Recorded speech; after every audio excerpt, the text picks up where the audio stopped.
Olá, seja bem-vindo a mais um encontro da Comissão Especial de Logística do Conselho Regional de Administração do Rio de Janeiro. E esse ano nós vamos falar sobre logística pós-Covid, desafios e oportunidades. E para a gente começar logo esse bate-papo, eu vou chamar o administrador Hélio Meirim, coordenador da Comissão Especial de Logística. Como vai, Hélio? Seja muito bem-vindo.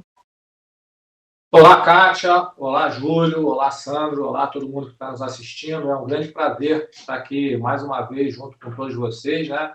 Levando aí muitas informações interessantes sobre o sétimo ELOG, né? Essa é a nossa sétima edição, uma edição diferente aí por causa da situação que nós estamos vivendo, mas mesmo assim nós continuamos aí com o nosso propósito de disseminar informações sobre logística e é um grande prazer a gente estar aqui com vocês hoje.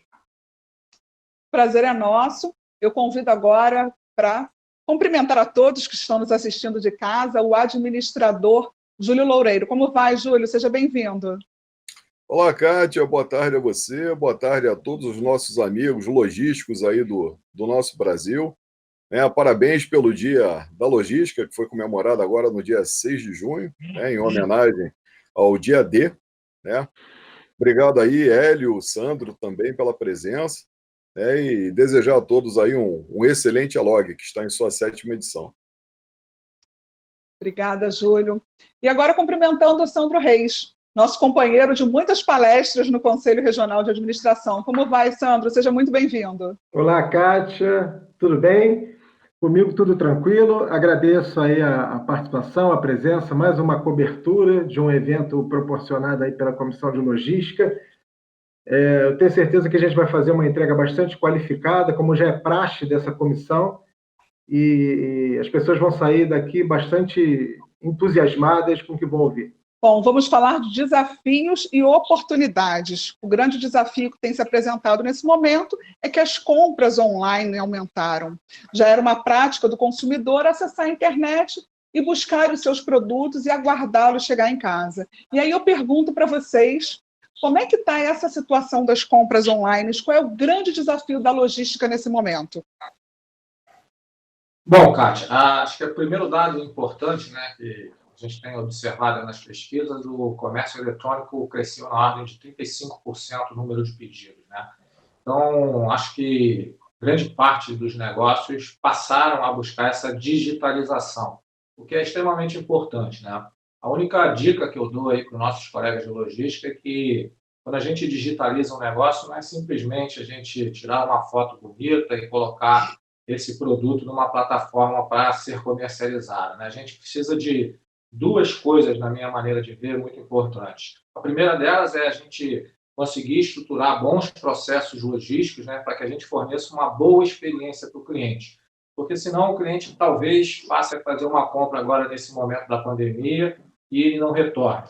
Então, eu tenho visto aí, a gente tem auxiliado bastante clientes nossos aí que estão migrando para o negócio digital e o grande desafio é como operacionalizar isso, né? Não adianta você fazer uma compra e demorar uma eternidade de tempo ou você desejar saber como está essa mercadoria e não ter informação.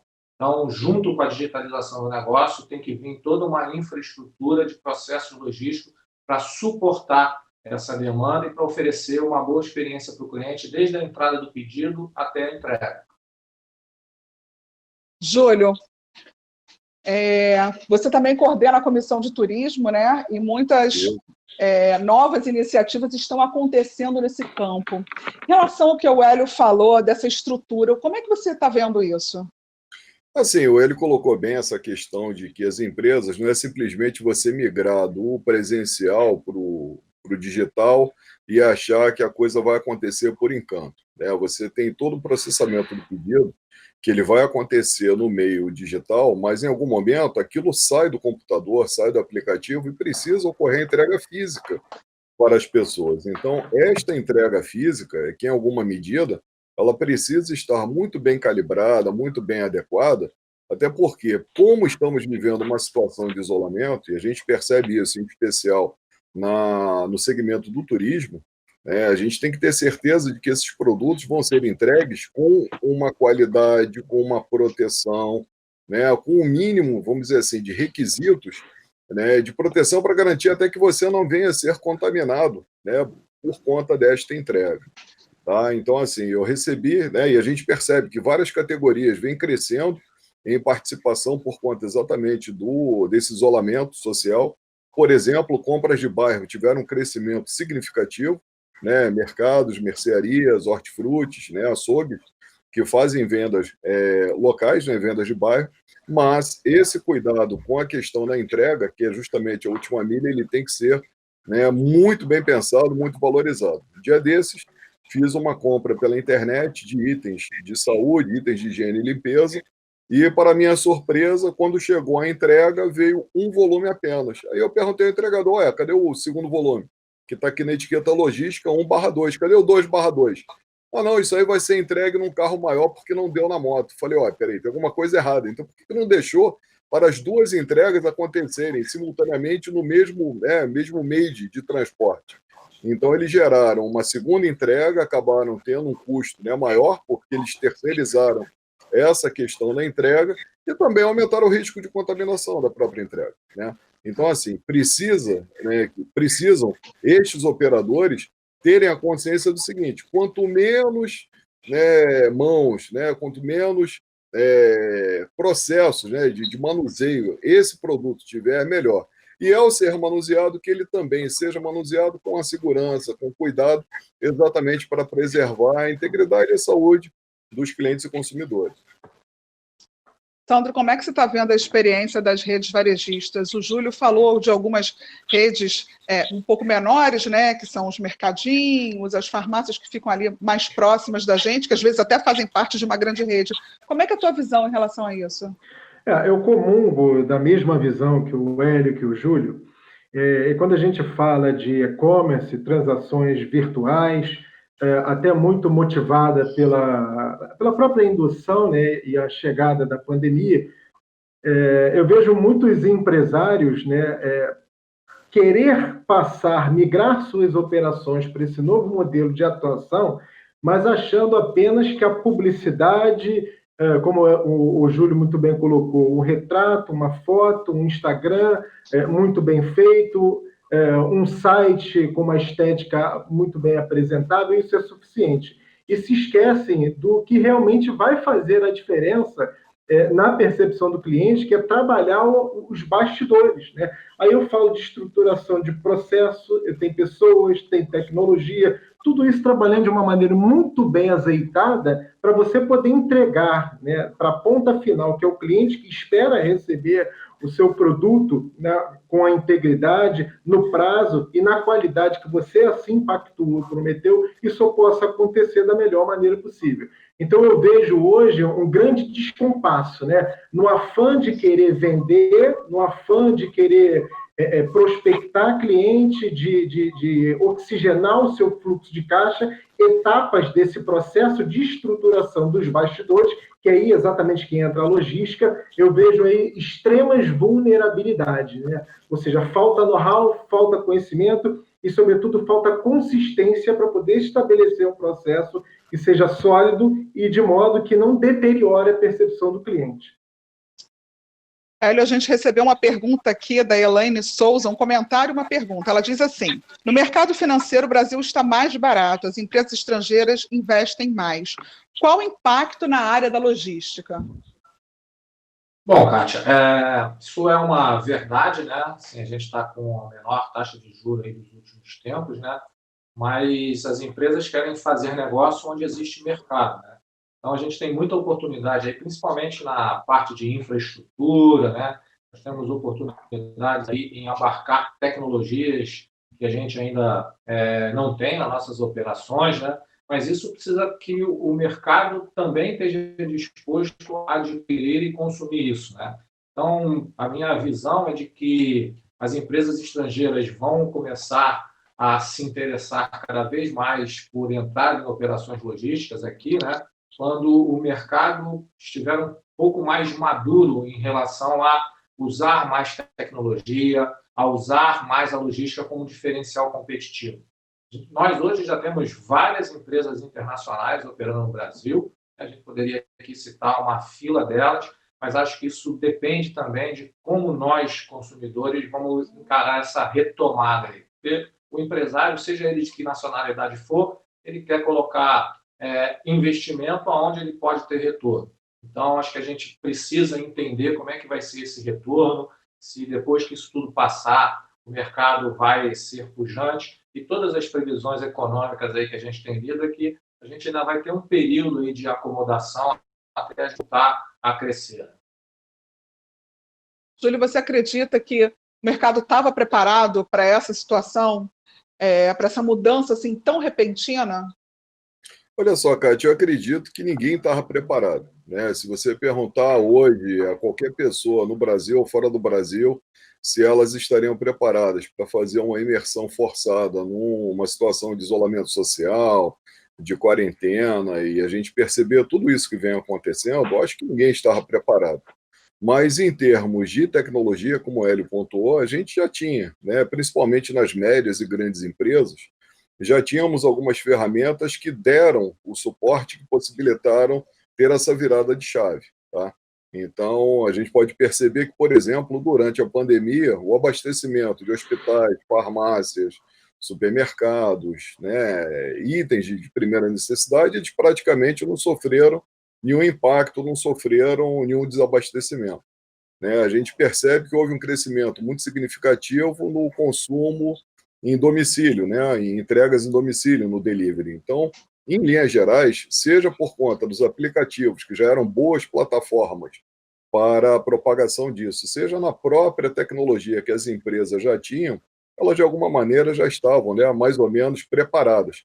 Talvez, né, tiveram que antecipar, né, muitos processos, né, muitas coisas que eles esperavam lançar um pouco mais à frente, né, tiveram que antecipar justamente para atender a demanda, né, incluir novas categorias, aumentar o sortimento de itens, né, mas em linhas gerais as empresas, né, já tinham, né, pelo menos caminhos a trilhar e obviamente, né, contaram com profissionais de consultoria para acelerar e coordenar esse processo. Sandro, algumas empresas precisaram aumentar esse espaço. Você acredita que depois da pandemia essa reorganização vai permanecer ou isso é uma coisa momentânea? Não, não acho que seja uma coisa momentânea, não, muito pelo contrário. Como o Júlio bem falou, e eu corroboro também, é uma tendência que foi antecipada e que o mercado em si ele vai precisar se reconfigurar a esse novo contexto. Né? Não tem mais como você retroceder e achar que o modelo apenas físico é o que vai ter preponderância. Né? Vai ser mais do que necessário você andar no teu negócio nas duas vertentes simultaneamente. Até porque já se enxerga o comércio eletrônico como um grande oceano azul que estava latente, ou seja, uma grande oportunidade que até então era uma oportunidade para ser sacramentada no futuro, mas num futuro que nunca chegava, ficava sempre no segundo plano, e com o advento da pandemia, isso foi corporificado. Né? Você foi forçado a uma nova realidade de readequação das suas operações para poder continuar sobrevivendo nesse mercado. Então você vê as grandes redes varejistas, por que a Magazine Luiza, a Amazon consegue se destacar nesse aspecto? Porque já vinham amadurecendo os seus processos logísticos de tal forma que isso para eles não foi uma surpresa. Sendo que muitos empresários focalizam demasiadamente a parte comercial e vende aquilo que muitas vezes não tem para poder entregar. Aí peca nesse aspecto da logística, que é um aspecto fundamental, crucial, porém ainda é visto como uma atividade meramente convencional e operacional, quando na verdade é ela que vai fazer a diferença na ponta para o cliente. Como é que a área de compras, o que a área de compras ganha com isso tudo, com essa nova movimentação logística, Meirim? Bom, só para retomar um pouquinho ao ponto anterior, né? Claro. Eu acho que tudo isso que está acontecendo, ele veio acelerar algumas coisas que a gente já vinha percebendo. Né? Essa questão de digitalização, de e-commerce, isso já acontece há bastante tempo, né? E o que essa situação nos trouxe foi a necessidade de agir mais rápido. Então, eu percebo que uma série de clientes nossos que ainda estavam pensando, chegou agora, né, como foi bem colocado, era uma questão de sobrevivência. Então, a pandemia ela forçou a gente a ser mais rápido, né? E acho também que tem um outro fator positivo nisso tudo, né? Quebrou uma série de paradigmas. Então, eu via muita gente falar assim, não, não pode deixar o funcionário ficar trabalhando em casa porque vai diminuir a produtividade ou ele vai ficar de pijama assistindo sessão da tarde. E aí, isso por muito tempo era um desafio, né, para as empresas, por exemplo, dispor os seus colaboradores para trabalhar em casa. E aí agora, como não tinha muita alternativa, né, grande parte das pessoas foram para trabalhar em casa, e eu converso com uma série de empresários, quase todos estão me dizendo que vão manter a sua equipe trabalhando em casa, porque os índices de produtividade aumentaram. É só a gente perceber, cada um de nós ganhou aí 3 horas do seu dia e a gente investia em deslocamentos entre local de trabalho, reuniões e outra coisa, né? Então, por exemplo, antigamente você falar em videoconferência era algo extremamente elitizado, né? Eram só os grandes executivos, né? Hoje, todos nós fazemos videoconferência, né? Meus pais de 80 anos fazem videoconferências com uma destreza fantástica. Então, acho que eu fico muito na torcida de que a gente aproveite essas coisas, essas quebras de paradigmas e não retorne, não retroaja para achar que, não, agora todo mundo tem que voltar a fazer o que a gente estava fazendo antes. Então, é só para pontuar aí alguma coisa que eu acho que a gente tem que permanecer com essa situação. Antigamente, entrevista só presencial, né, Meirin? Verdade. Antigamente, entrevista só presencial, né? Marca um horário, vai lá no CRA, que a gente grava no estúdio. Exatamente. Então, assim, isso nos possibilitou outras coisas, né? Recentemente, eu fiz um evento e trouxe uma convidada da Irlanda, coisa que seria extremamente difícil, né? Mas foi possível, porque a gente hoje tem essa facilidade. Então, acho que nesse cenário todo, Kátia, eu acho que a área de compras ela vai ter cada vez mais uma importância, assim como a logística como um todo. Eu fico muito satisfeito em ver que, por exemplo, recentemente saiu uma entrevista do presidente da DHL ressaltando que a logística é importante. Eu vejo hoje muito mais pessoas, né, entendendo da importância da logística para um hospital estar funcionando, para um supermercado, né?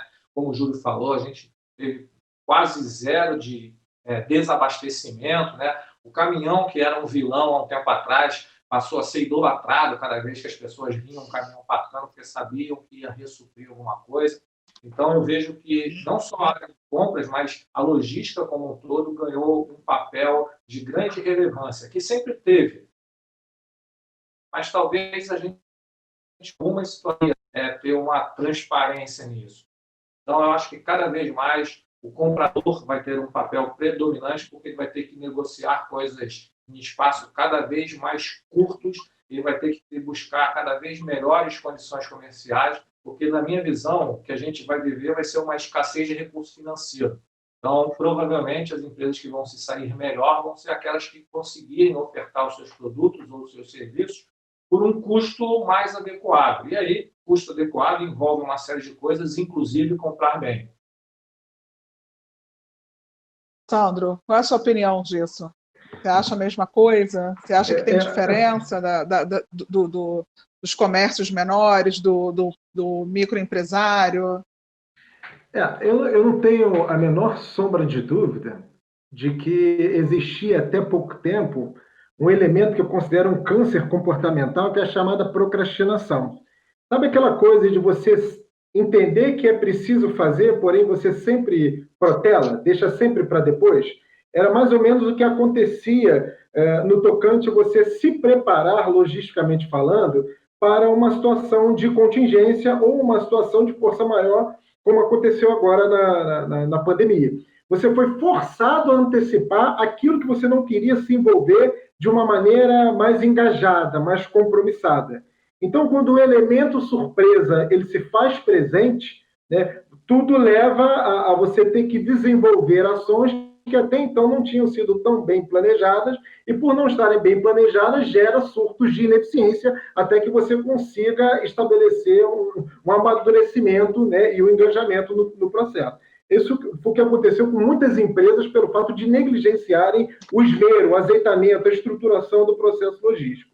Agora, partindo para a questão da contribuição efetiva que a área de compras pode trazer, eu não tenho a menor sombra de dúvida que essa área, até mesmo pela escassez de recursos, pelo baixo poder aquisitivo da população em função da nossa economia está vivenciando um período aviltante, um período onde ela vai precisar se reestruturar para seguir o prumo da normalidade. Isso vai acontecer, a gente vai sair do isolamento social, mas aquele ímpeto de consumo que eu vejo muitas pessoas comentarem, isso não vai acontecer numa virada de chave de uma hora para outra. O poder aquisitivo está combalido. E não é só da população, as próprias empresas precisam reestabelecer o seu modus operandi de entrada de receita. Então, nesse contexto, onde eu vendo menos, onde eu tenho o meu cliente que redefine prioridades e aquilo que ele comprava comigo, ele começa a alocar recursos em outra situação que é mais prioritária para ele, a boa gestão da nossa área de suprimentos, comprando melhor, revisitando contratos, mudando a modalidade de contratação e aquisição, renegociando contratos que, inclusive, já foram estabelecidos para colocar em métricas, em bases mais palatáveis, mais aceitáveis. Isso vai ser fundamental para poder garantir a sobrevivência, a permanência e a vantagem competitiva das organizações do mercado. Então, negligenciar a área de compras ou colocar a área de compras apenas como uma mera formuladora de pedidos, isso aí já não é mais cabível. É necessário assumir protagonismo. E, nesse contexto, a área de compras tem muito para poder entregar. E a visibilidade vem a reboque do bom trabalho que ela vai conseguir apresentar em termos de redução de custo sustentável. Júlio, eu vi você concordando o tempo inteiro com o que o Sandro estava falando. Mas eu queria puxar um outro lado também, que faz parte aí do seu trabalho, a questão do turismo. Quais são os ganhos que vão se apresentar a partir desse movimento todo?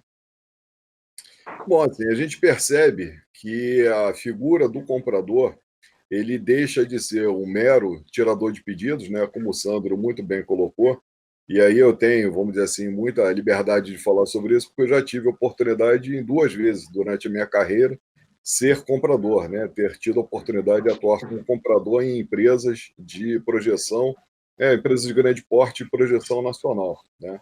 Então, eu percebo que o comprador ele vai ter a oportunidade de ser um analista de negócios na medida em que muitos dos produtos que atualmente são adquiridos fazem parte de cadeias de suprimento muito longas. Então, a gente percebe, e na área do turismo isso deve passar por uma avaliação bem melhor, bem mais contundente, até porque muitos desses produtos, tendo origem distante, eles geram também uma incerteza com relação ao fornecimento. Então, a gente percebe uma valorização do nacional, uma valorização de produtos que possam ser adquiridos com uma proximidade maior, que até então não precisava ser observada justamente em função da facilidade do transporte, da garantia, dos lead times de entrega. Então, hoje, esse encurtamento da cadeia de suprimentos para fazer algo mais regional, a cadeia do turismo tem uma participação já por vocação muito grande nessa questão toda, exatamente por isso. À medida que você utiliza em maior quantidade, maior profundidade os fornecedores locais, você desenvolve parcerias locais e isso contribui para a responsabilidade social. Então, eu percebo que e um bom exemplo disso é a produção dos ventiladores mecânicos, que foram itens muito cobiçados no início da pandemia. Atualmente, o Brasil já tem 20 empresas capazes de produzirem esses ventiladores, sendo que 4 os produzem com tecnologia e itens de fornecimento 100% nacionais, e que, inclusive, já estão exportando esses ventiladores mecânicos. Isso aí acontece exatamente graças a quê? Graças ao trabalho, ao protagonismo de compradores que vão buscar, vão se esforçar para trazer fornecedores locais com capacidade de atendimento e com capacidade de atender, não só em termos de qualidade, como também em termos de volume de entrega, aquilo que faz necessário. Então, pegando o gancho inicial da pergunta, como a área de compras ela pode dar esse protagonismo, o Sandro já falou da questão dos contratos que podem ser renegociados, isso daí é fato. Muitos contratos que hoje estão vigentes, eles provavelmente vão passar por uma readequação, um reequilíbrio financeiro, e percebemos também o seguinte, que a área de cadastro de fornecedores ela será mais valorizada exatamente por conta dessa busca que está sendo feita, sendo processada nesse momento. Perfeito.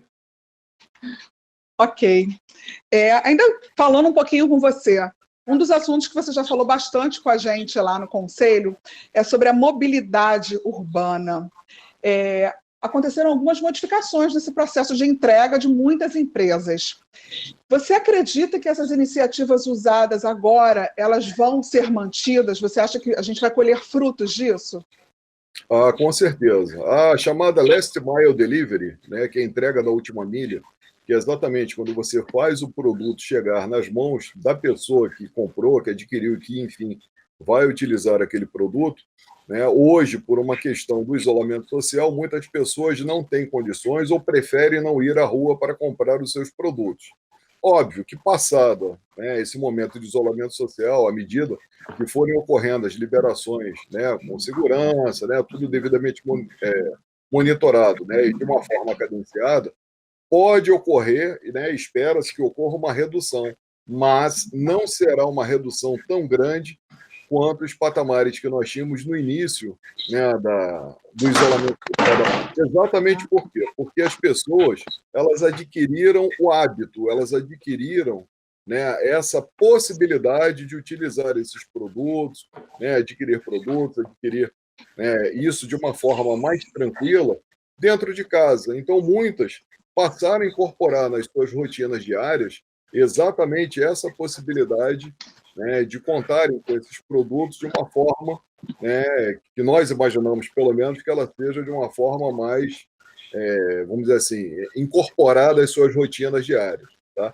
É óbvio, à medida que a coisa voltar à normalidade, isso pode sofrer uma descontinuidade em alguns segmentos, né, e as empresas também vão ter, vamos dizer assim, um retorno a patamares. Porém, como eu falei, não nos níveis que nós tínhamos percebido antes. Um outro detalhe, Kátia, complementando essa situação, um estudo da Capgemini de 2012, Claro. ele sinalizava que em 2016 nós teríamos entregas colaborativas. Né? Então, era um esforço, né? Foi um desenho, né, da Future Supply Chain, né, da cadeia de suprimentos do futuro, e que agora nós já percebemos que, por conta das plataformas, dos aplicativos de entrega, né, isso daí começa a se desenhar de uma maneira, né, que começa a dar robustez a esse processo. Por que eu preciso ter uma força de entrega única e exclusiva para entregar somente os meus produtos? Então, a gente percebe que essa questão colaborativa, né, de empresas utilizando, né, compartilhando uma mesma plataforma, fazendo as suas entregas, né, mesmo que produtos concorrentes, mas dentro do mesmo modal de entrega, dentro do mesmo veículo que vai fazer essa entrega da última milha, isso daí vai se consagrar provavelmente como uma tendência para os próximos anos e não apenas, né, com a exclusividade daquilo que foi bolado lá pelo pessoal da Capgemini há quase 10 anos atrás. Hélio, você tem a mesma visão? Eu estava aqui, enquanto o Júlio estava falando, eu estava lembrando que acho que há uns 3 elogios atrás, o nosso tema foi mobilidade urbana e foi sobre o dia a dia das cidades. E eu lembro que eu me atrevi a fazer uma pergunta para a plateia de por que todos nós, ou a maioria de nós, trabalha no horário comercial de 8 às 5. Né? Isso gera um fluxo muito grande concentrado em determinados horários e isso acaba que gera, né, um gargalo nos principais meios de transporte. E aí, para minha surpresa, né, até outro dia eu estava assistindo esse evento nosso e, para minha surpresa, eu vi que uma das medidas que foram tomadas por diversos governantes pelo país foi descasar esses horários de trabalho. Então, determinados segmentos trabalhavam em um horário, outros trabalhavam em outro. Eu fico torcendo para que depois que isso tudo passe, né, a gente aprenda que isso pode ser uma das alternativas para a gente melhorar as questões relacionadas à mobilidade, que a gente continue fazendo, né? É muito engraçado a gente falar assim, cara, tomara que essa pandemia nos deixe algum legado, né? E acho que um dos legados que a pandemia poderia nos deixar, tirando qualquer aspecto relacionado à saúde, às questões econômicas e sociais, e essas estão sendo bastante severas com cada um de nós, né? Mas que a gente, por exemplo, pegue essas experiências como essa de horários alternados de trabalho para que a gente consiga melhorar o nosso fluxo de pessoas E aí isso melhora não só para as pessoas, também melhora para a carga. Por exemplo, aqui no Rio de Janeiro, nós temos várias áreas em que os horários de circulação de veículos de entrega são restritos, o que gera um desafio adicional para as empresas que têm que fazer entregas. Elas têm que montar escalas diferentes, horários diferentes, reduz a produtividade do veículo. E aí, nesse momento em que a gente teve que fazer essa readequação toda por causa da pandemia, a gente também readequou os horários de entrega e aí tornou esse fluxo melhor. Então, eu acho que essa questão da mobilidade, tomara que a gente tenha a oportunidade de, em determinado momento, quando isso tudo passar, sentar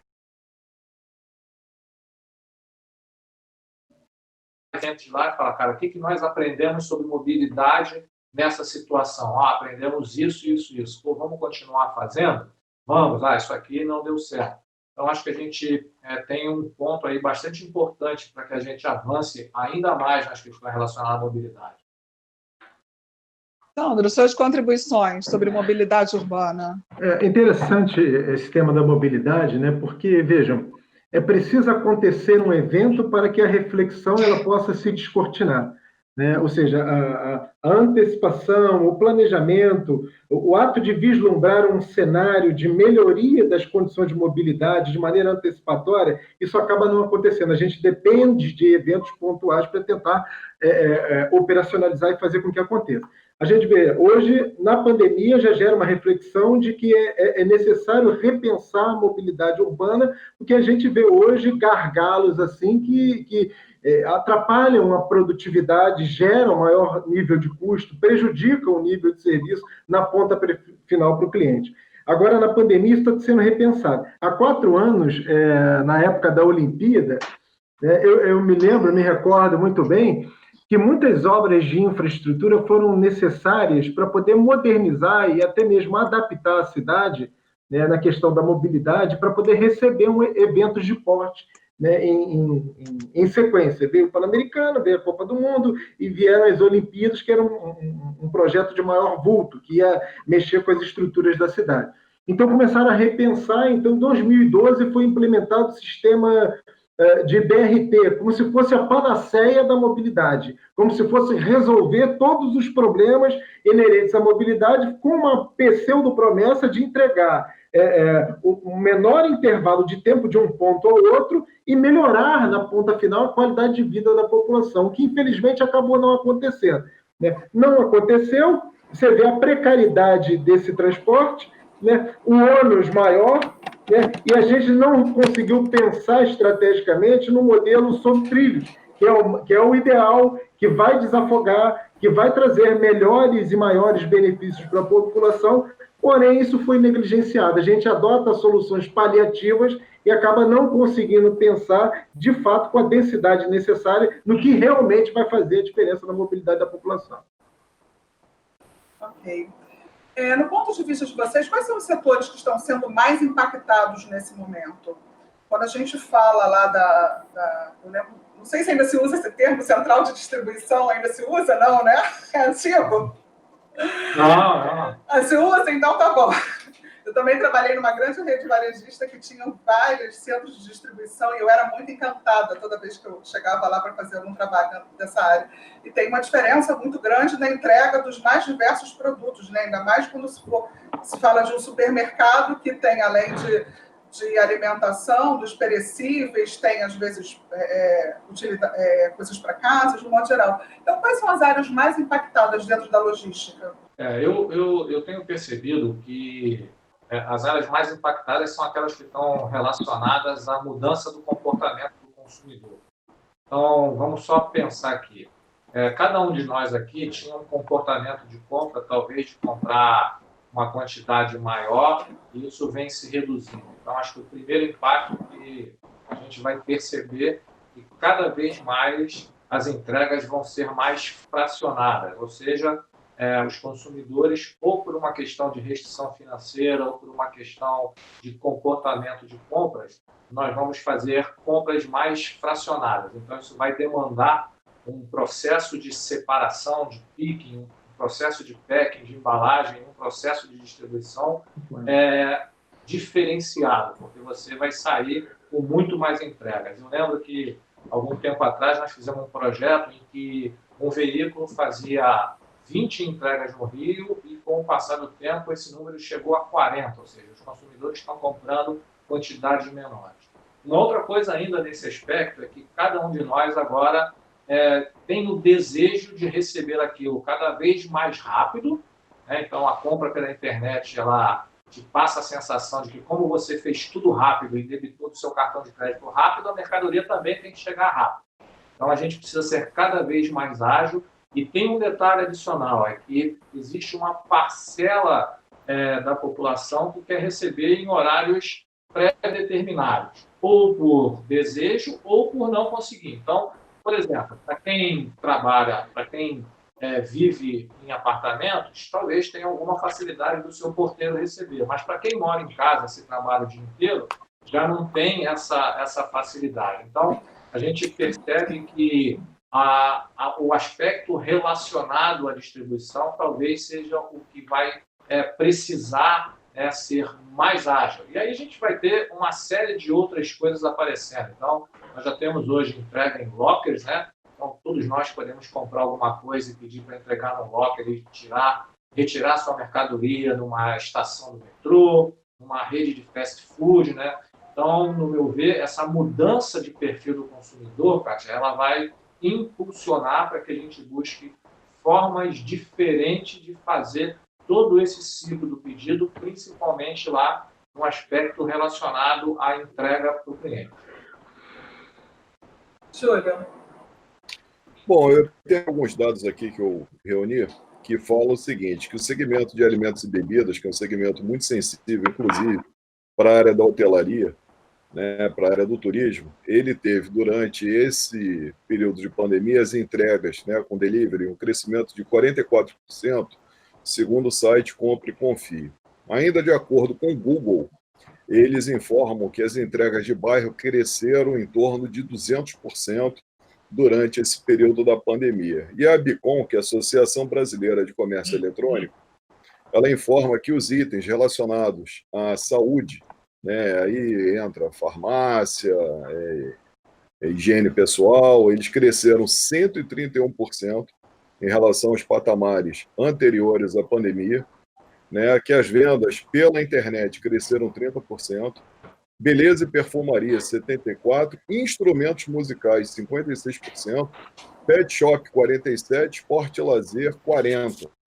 Então, assim, como eu havia antecipado, existem categorias, né, de consumo que elas vão, obviamente, ter um impacto positivo maior, porque as pessoas, não tendo condições de acessar os locais onde elas tradicionalmente compravam essas coisas, elas passam a consumir. E, por exemplo, instrumentos musicais, talvez em função de um tempo maior em casa, né, que ela possa até, de alguma forma, fugir da solidão, elas acabam, né, investindo em aprender ou recordar ou voltar a tocar algum instrumento musical.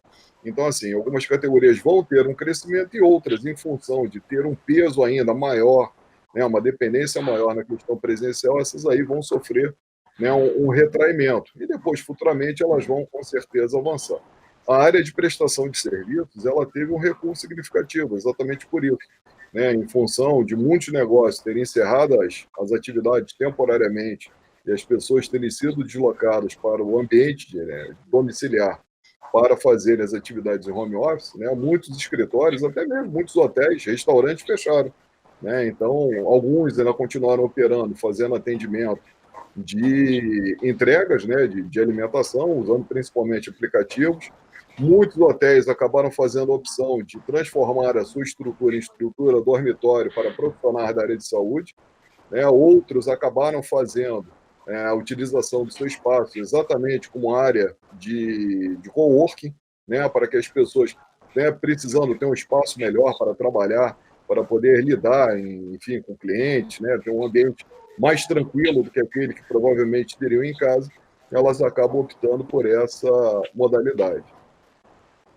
Esses números que você apresentou, eles têm tempo, porque eu acredito que num determinado momento, assim, quando a gente veio para casa, né, veio para o home office, eu acredito que em alguns lugares, por exemplo, a farmácia, quando a gente ia à farmácia, naquela coisa de vamos tomar remédio para não ficar gripado, vamos tomar remédio para aumentar a imunidade ou para mantê-la, né? Eu acho que foi uma das áreas que foi bem mais...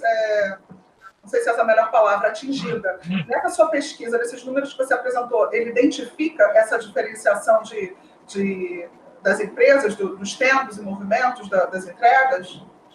Na verdade, esse levantamento que eu fiz, ele se prende exatamente às categorias que tiveram maior crescimento, né, durante exatamente esse período. Com relação ao tempo de entrega, a gente não tem esse dado, pelo menos eu não fiz esse levantamento, mas percebe-se que, em função de um aumento da demanda, de um aumento da procura, segmentos que já eram tradicionais na prestação desse tipo de serviço, eles acabaram tendo um prazo de entrega um pouco mais dilatado, exatamente em função da procura e de uma necessidade de adequação das próprias estruturas. Tá? Um exemplo disso é o supermercado em casa, né, em que você antes tinha um tempo de entrega que valia 2, 3, 4 dias no máximo, e que agora, se você fizer uma compra no início do mês, esse teu período de entrega ele pode ser um pouco maior, justamente por conta disso. Início de mês, mais pessoas fazendo busca, né, de produtos, serviços, a estrutura dos estabelecimentos ela não aumentou internamente, né, de forma significativa, aí eles acabam fazendo uma postergação dos tempos de entrega.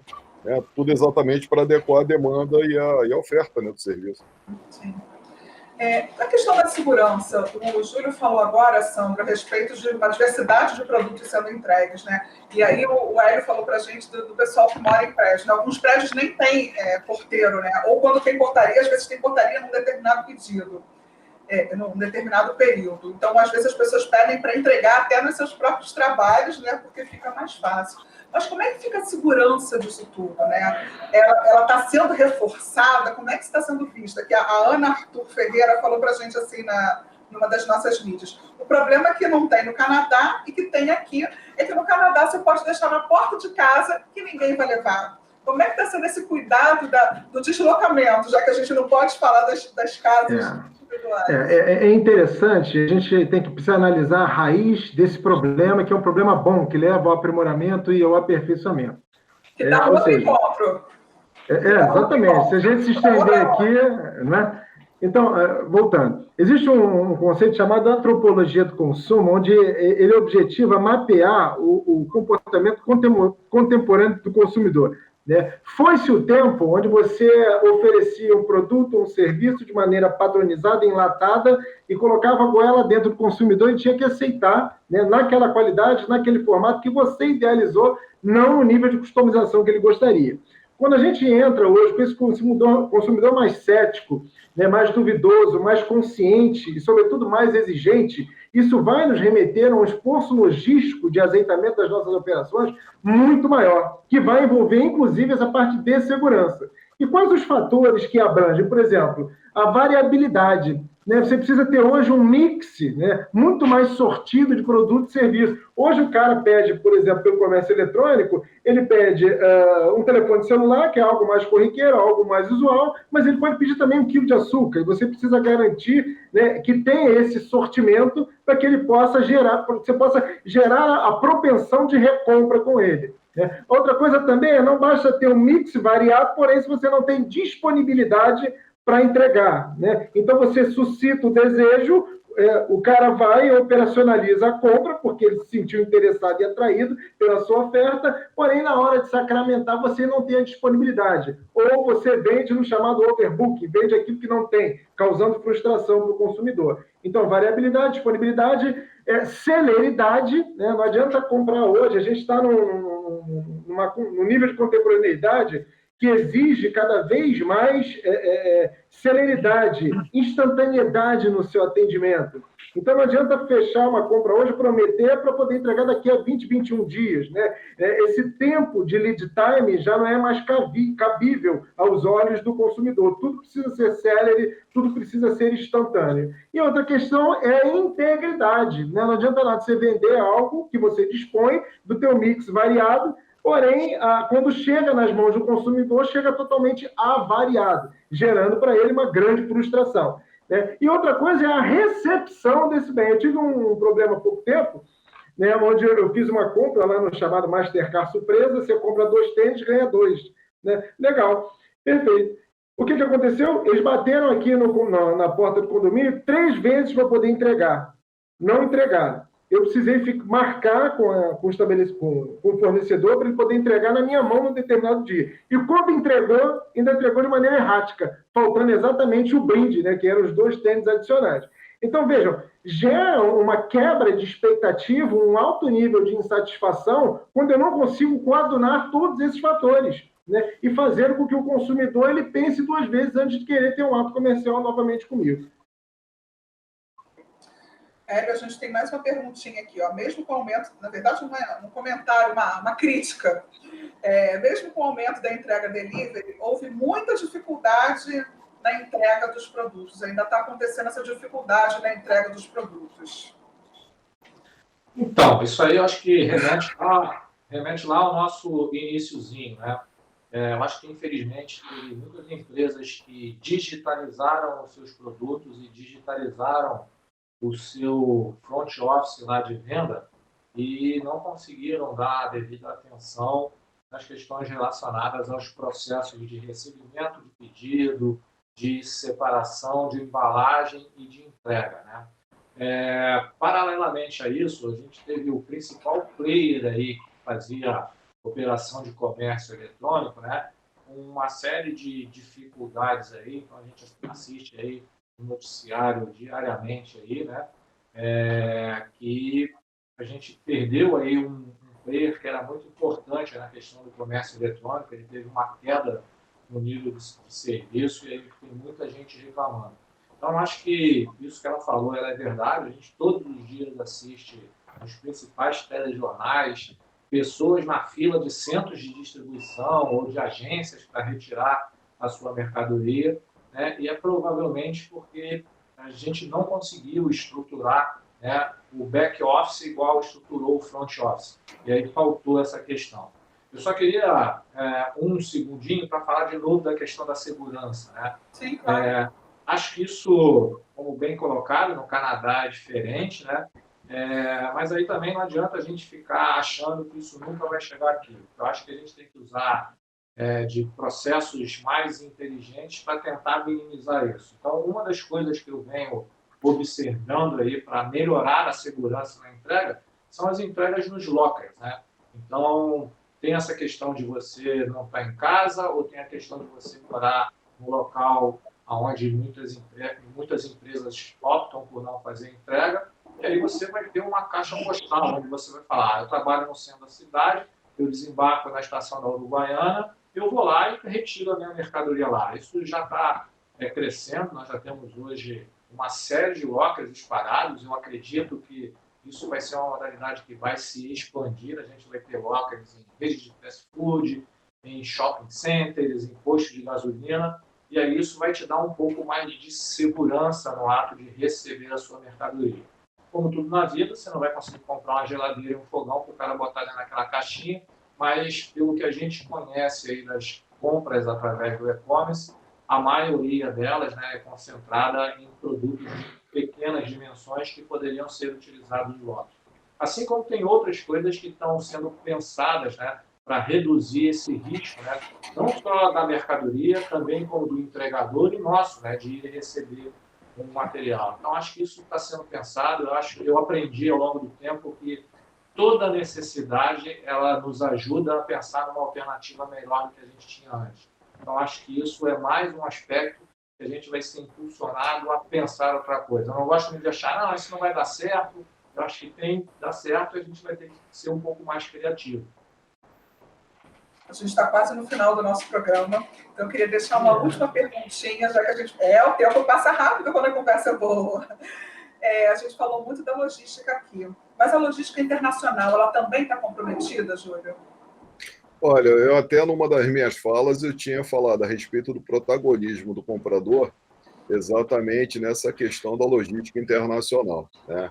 E a gente percebe que esse movimento todo ele vai fazer com que no médio, né, no longo prazo, as cadeias de suprimentos, principalmente aquelas mais longas, elas sejam redesenhadas, tá? Então, muitas empresas vão buscar fornecedores locais, parceiros locais, exatamente por conta de não ficar tanto na dependência de cadeias muito longas. Para você ter uma ideia, Kátia e demais amigos, nós tivemos agora, no mês de abril, um volume de produção de veículos automotores.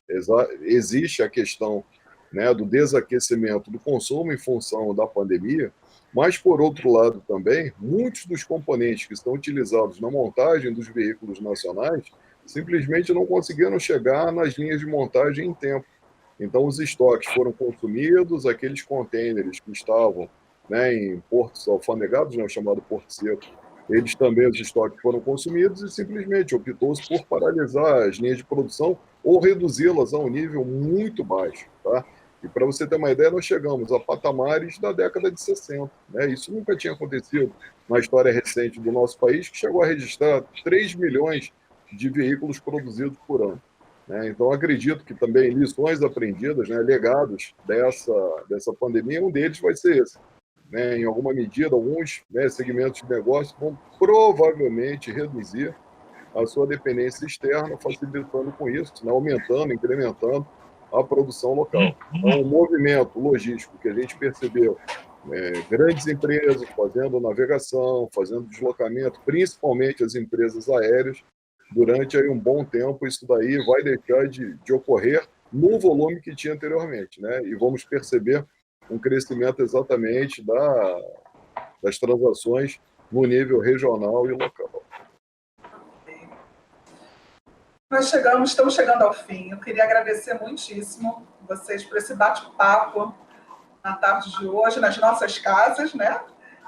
Por mais um ELOG, por não ter deixado passar, vocês podiam ter deixado passar esse ELOG, mas fizeram questão de fazer o compromisso da comissão, com os administradores. A gente sempre teve auditório cheio, acredito que a nossa audiência também deve estar lá em cima, né? E muito mais, porque vai ficar disponibilizado na nossa TV, na TV CR e RJ Play. E eu queria encerrar com você, Hélio, começando com você, te agradecendo, te dando parabéns pelo Dia da Logística, porque no início do programa eu passei direto. E suas considerações finais. Desafios e oportunidades, como é que ficamos? Bom, primeiro de tudo, eu gostaria de agradecer o apoio do Conselho, que ele sempre dá para a nossa comissão, né? Se a gente está conseguindo fazer isso aqui hoje de um formato diferente, é porque o Conselho abraçou a nossa ideia e colocou uma série de profissionais como você, uma opção de gente que nem está aparecendo aí, né? Nos ajudando a tocar esse negócio. Né? Agradecer aos colegas Júlio e Sandro, também pela disponibilidade, assim como os outros administradores da comissão, né? E acho que a gente tem sempre que pensar o seguinte, né? Todo momento a gente tem que olhar para o desafio e ter consciência de que ele pode se tornar uma oportunidade. Então, eu gostaria de deixar uma mensagem positiva aí para os nossos colegas administradores para o final, de que isso vai passar e a gente, se souber aproveitar, né, desses legados aí que a gente mencionou aqui algumas vezes, a gente vai sair mais forte. Mas, para isso, não adianta a gente ficar parado se lastimando. Então, acho que todos nós, administradores, temos que nos pautar em algumas coisas, tipo, a gente tem que buscar cada vez mais ter uma liderança proativa, uma liderança formadora de times, trabalhar em termos colaborativos com clientes, empregados, acionistas, vizinhos, ter um mindset cada vez mais ágil. Acho que a gente tem que ser mais rápido, né? A gente tem que sair fora da caixinha e pensar um formato diferente, né? E ser ágil não é ser rápido, né? É você realmente entender qual é a dor do cliente e adequar a esse tipo de coisa, né? E, acima de tudo, né, focar nas 3 pilares que eu acho que são essenciais na logística. É a gente olhar bem para os nossos processos para que a gente consiga otimizá-los, né? Olhar sempre para as pessoas e olhar para a tecnologia sem ser seduzido pelos modismos. Então, parabéns aí para todos nós. Júlio, 20 segundinhos para você, 20 segundinhos para o Sandro, para a gente fechar. Bom, então também agradecer a presença de vocês que estiveram aqui síncronos conosco, né? Vocês que vão assistir depois. É muito bom falar dessas coisas exatamente porque, a partir do debate, troca de ideias, a gente consegue fazer e construir um futuro melhor. E aí, complementando o que o Hélio falou, eu acredito que as soft skills vão ser, né, de alguma forma, valorizadas e incrementadas. Uma delas, o trabalho à distância, o trabalho em domicílio, você conseguir ter foco, né, ter entrega. Pessoal, a produtividade em home office acabou sendo maior do que a produtividade né, presencial. Então, isso daí acaba, né, nos trazendo a seguinte reflexão. Quando a gente quer, a gente consegue se adaptar e consegue fazer a entrega que precisa ser feita. Obrigado a todos. Sandro, desafio logístico. Vamos lá, eu quero, pois agradecer ao Hélio pela liderança, agradecer ao Júlio também, agradecer a você, Kátia, pela belíssima condução, ao Felipe também pela proficiência do serviço prestado, agradecer ao conselho como um todo e deixar uma mensagem para os administradores, né? Sem sacrifício não tem resultado. E se está ruim, quem vai fazer ficar bom somos nós. A gente não pode assumir compromisso com a inércia, né? Precisa ter uma atitude pujante, de maneira que, se está difícil hoje, quais as competências que eu preciso ainda edificar para me tornar um profissional melhor, diferenciado e, sobretudo, com destaque no mercado.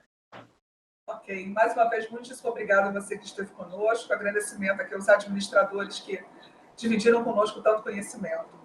Nós nos vemos no próximo programa. Até lá.